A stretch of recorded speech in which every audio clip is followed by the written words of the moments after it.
जय श्री राम भाइयों, आप सभी का स्वागत है हमारे चैनल श्री राम कृपा में।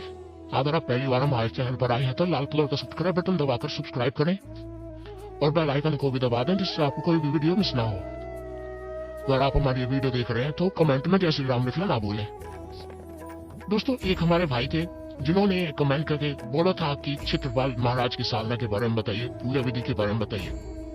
तो आज मैं आपको बताने जा रहा हूँ क्षेत्रपाल जी महाराज के बारे में, वो कौन है और क्षेत्रपाल जी महाराज की पूजा सेवा साधना करके आपको क्या क्या चीजें प्राप्त हो सकती हैं, क्या क्या फायदे आपको हो सकते हैं क्षेत्रपाल जी महाराज की साधना से। सबसे पहले मैं आपको बता देता हूँ कि क्षेत्रपाल जी महाराज कौन है। देखिए, आप जहाँ भी रहते हैं या आप किसी गांव में रहते हो, शहर में, कस्बे में, कहीं भी आप रहते हो, उसकी एक निश्चित सीमा होती है कि ये गांव की सीमा यहाँ तक है, कि ये गांव यहाँ तक है, ये शहर इतना बड़ा है। तो उस सीमा, जो वो सीमा है, उसके अंदर जो है उसका एक देवता होता है जिसे हम नगरखेड़ा भी कह देते हैं और क्षेत्रपाल जी महाराज भी कह देते हैं। यानी कि उस क्षेत्र के का जो राजा होता है, उस क्षेत्र की जो रक्षा करता है, उसे क्षेत्रपाल जी महाराज कहते हैं। वैसे दोस्तों, अब जो रह गया है शहरों में तो लोगों ने बंदी कर दिया है, पर गाँव में, कस्बों में अभी भी क्षेत्रपाल जी महाराज को माना जाता है। क्षेत्रपाल महाराज की पूजा की जाती है, दाम खेड़े की पूजा की जाती है, होली दिवाली उनका भोग जाता है उनके स्थान पे, और उनका स्थान मठ बना होता है जहाँ पर उनकी सेवा भाव की जाती है। क्षेत्रपाल जी महाराज का जो स्थान होता है वहाँ पर उन्हें स्नान कराया जाता है, उनका भोग प्रसाद, घी का दीपक वहाँ पर चढ़ाया जाता है।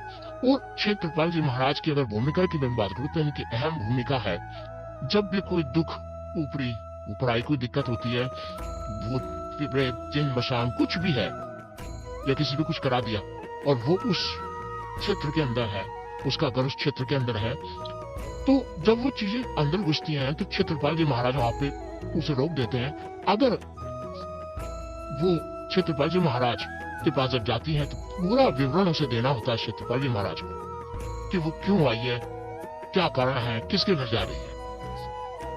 तो जो क्षेत्रपाल जी महाराज हैं वो सारी के सारी जो कहानी है वो उससे सुनते हैं कि तुम कैसे आई है, क्या नहीं है, और उसके बाद ये निर्णय करते हैं कि उसको क्षेत्र के अंदर जाने दिया जाए या फिर जाने नहीं दिया जाए। अगर आप क्षेत्रपाल जी महाराज को मानते हैं, सेवा भाव करते हैं, पूजा करते हैं, तो वो आपके इतने मदद करते हैं कि अगर कोई चीज आपके ऊपर भेजी जा रही है, इतने पावरफुल, इतने शक्तिशाली होती है, तो ये उस चीज को वहीं के वहीं वापस भेज देते हैं।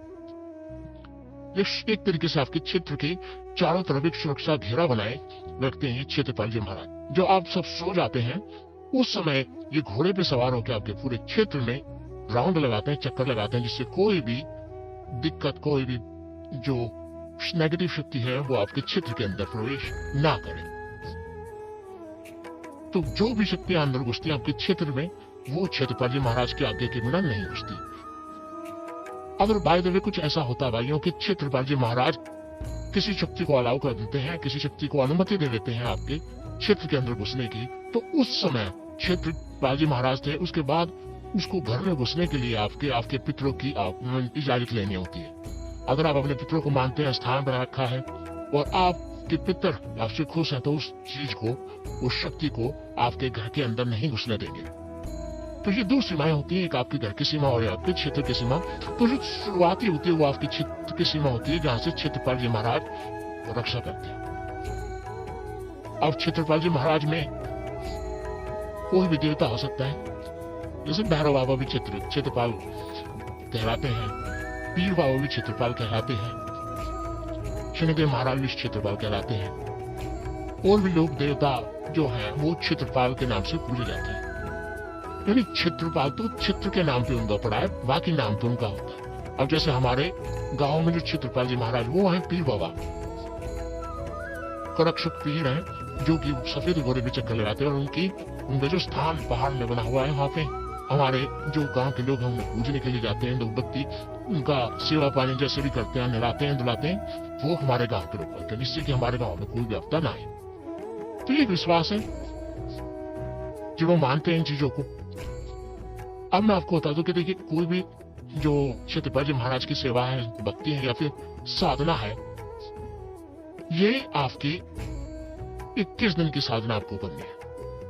देखिए, अनुभव जो होता है वो अनुभव आपके समय और आपकी शुद्धता वो डिपेंड करता है। अब जैसे किसी भी अगर आप मंत्र का जाप करते हैं तो वो सवाल आप कहते हैं, पर सवाल आप बहुत हो जाता है। कई कहते हैं जी मैंने 10 माला जाप के मुझे अनुभव नहीं हुआ। तो जितना समय बढ़ता है, उतनी चीजें, उतना वो मंत्र, उतनी और शक्तियां परिपक्व होती चली जाती है और आपको अनुभव शुरू हो जाता है। तो 21 दिन की जो मैं आपको बता रहा हूँ, अगर आप नए हैं तो 21 दिन में अनुभव आपको शायद ना हो, और अगर आप शुरू से पूजा कर रहे हैं तो शायद आपको अनुभव हो जाए। तो मैं आपको बता रहा हूँ कि क्षेत्रपाल महाराज को किस तरीके से आपको करना है। सबसे पहले क्षेत्रपाल महाराज की 21 दिन की जब आप पूजा उठाएंगे तो आपको अपने मंदिर में क्षेत्रपाल महाराज जो भी है, नाम आपको पता करना होगा, उनकी जोत जलानी अपने घर में। अगर आप ये भी नहीं करें तो आप क्या कर सकते हैं, आप हर एक संडे से शुरू करना है, आपको रविवार से शुरू करना है। रविवार की सुबह आप जाइए जहाँ पर क्षेत्रपाल महाराज का स्थान है, वहां पे जाके उन्हें दूध, उसमें 2 बतासे और पानी, जो साफ पानी, उससे स्नान कराइए। उसके बाद में घी का दीपक आपको जलाना है, तो बत्ती जलाइए और एक कपूर के ऊपर 2 लौंग और 1 बतासा उनके नाम को चलाना। सिर्फ और सिर्फ यही करना है आपको। 21 दिन में आपको यही नियम अपनाने हैं। जब 21वां दिन होगा तो आपको 1.25 मीटर सफेद कपड़ा उनके स्थान पे चढ़ाना है, जैसे उनको ओढ़ाते हैं, उनके स्थान पे ओढ़ा देता है।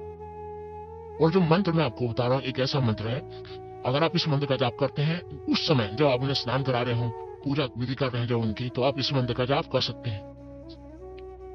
ओम अक्षी अक्षय क्षेत्रपालाय नमः। इस मंत्र का जाप आप कर सकते हैं। ओम अक्षी अक्षय क्षेत्रपालाय नमः।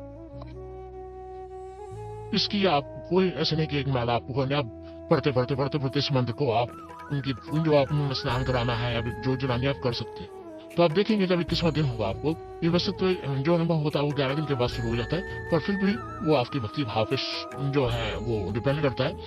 आप इस मंत्र का जाप करके इस सेवा विधि को अपनाइए और देखिए कि क्षेत्रपाल महाराज आपसे प्रसन्न होकर कहीं ना कहीं आपको दर्शन जरूर देंगे। तो मुझे आशा ये जानकारी आपको पसंद आई होगी, और अगर आप पहली बार हमारे चैनल श्री राम कृपा में, तो आपके सामने जो लाल कलर का बटन है सब्सक्राइब का, उसे दबा के चैनल को सब्सक्राइब कीजिए ताकि आप हमारे साथ जुड़ सके। बेल आइकन को दबाइए घंटे के निशान को, ताकि जो भी हम जानकारी डालें भक्ति भक्ताई से जुड़ी वो सबसे पहले आपको प्राप्त हो।